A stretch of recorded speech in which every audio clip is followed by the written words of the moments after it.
అందరికీ నమస్కారం.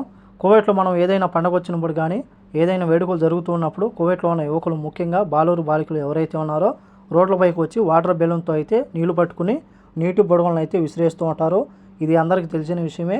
తాజాగా కువైట్లోని రోడ్లపైన కొంతమంది యువకులు 16 సంవత్సరాల కంటే తక్కువ ఉన్నవారు ఎవరైతే ఉన్నారో ఒక 180 వాహనాలు నడుపుతూ అందులో కోడిగుడ్లు పెట్టుకుని ఎవరైతే రోడ్లపైన వెళుతూ ఉంటారో వారిపైన విసిరేస్తూ ఉంటారు.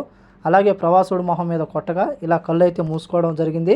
ఇలా ఎక్కడైతే ప్రవాసులు కానీ ఎవరైతే రోడ్లపైన వెళుతూ ఉంటే వాళ్ళపైన గుడ్లుతో దాడి చేసి వెళ్ళిపోతూ ఉంటారు. మీ యొక్క ప్రాంతాల్లో ఇటువంటి వారు ఉంటే చాలా జాగ్రత్తగా ఉండండి. ముఖ్యంగా డ్రైవర్లు ఎవరైతే ఉన్నారో డ్రైవింగ్ చేసేటప్పుడు ఎవరైనా సరే గుడ్లుతో మీ యొక్క వాహనం పైన గ్లాస్ మీద కొడితే కానీ ముందు పక్క అద్దం మీద దయచేసి వైపర్ అనేది ఆన్ చేయొద్దండి. అది కానీ ఆన్ చేసినామంటే గుడ్డు మొత్తం అద్దానికి అతుక్కుపోయి దారి కనపడదు. గుడ్డు కొట్టినప్పుడు వెంటనే మీరు వాహనాన్ని అయితే సైడ్కు నిలిపివేసి ఆ యొక్క అద్దాన్ని క్లీన్ చేసి ముందుకు వెళ్ళండి. కువైట్లో కొంతమంది యువకులు ఇటువంటి పనులు చేస్తూ ఉన్నారు.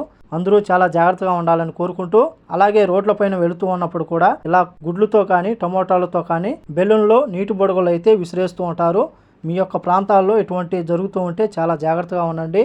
ముఖ్యంగా డెలివరీ బాయ్స్ ఎవరైతే ఉన్నారో వాళ్ళు ముఖ్యంగా స్కూటర్లో వెళుతూ ఉంటారు.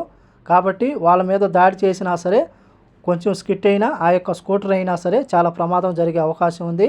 కాబట్టి కువైట్లో ఉన్న మన భారతీయ డ్రైవర్లు ఎవరైతే ఉన్నారో ఇటువంటి వారితో చాలా జాగ్రత్తగా ఉండాలని కోరుకుంటూ, ఈ వీడియో నచ్చితే లైక్ చేయండి, షేర్ చేయండి, సబ్స్క్రైబ్ చేసుకోండి.